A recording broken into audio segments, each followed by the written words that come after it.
আসলে আপনি যে এখানে আসছেন, আমার গোডাউনে সামনে ঈদ, কোরবানি ঈদ, কয়েক লক্ষ টাকার ফ্রিজ রাখা, ওই যে দেখেন অনেক অনেক ফ্রিজার, সব ডিপ ফ্রিজার। আসেন, আচ্ছা, এই ডিপ ফ্রিজার গুলো আমি কিভাবে নিরাপদে রাখছি, বাইরে না। এখন মাল নিরাপদে রাখতে হবে না? অবশ্যই। কিভাবে রাখবেন? তা তো প্রশ্ন।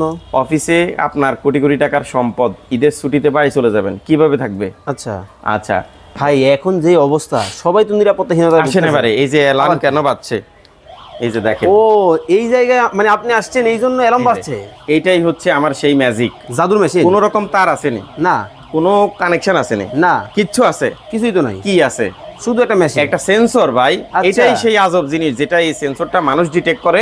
কোন রকম মানুষ এখানে, আমার এখানে ধরেন আমি এখানে লাগাই দিছি, আমার এখানে লাগানো আছে মাল শুধুমাত্র এই প্রোডাক্টগুলোর সামনে একটা মেশিন, একটা এখানে জাস্ট এখানে মানুষ আসলেই, এখানে যখন আমার এই ফ্রিজগুলোর পাশে কোনো মানুষ আসবে, আচ্ছা, সাথে সাথেই আমার এই অ্যালার্মটা বাজবে বিকট শব্দে। আসেন এবারে কল সিস্টেমটা দেখেন, মানে কিভাবে কলটা আসছে। আমার কিন্তু কল অনবরত যাইতেই আছে, যাইতেই আছে। আচ্ছা আচ্ছা আচ্ছা, এভাবে আমি একা না, আমার হচ্ছে আমাকে যখন ফোন রিসিভ করব না তখন আমাকে আবার কল দিবে।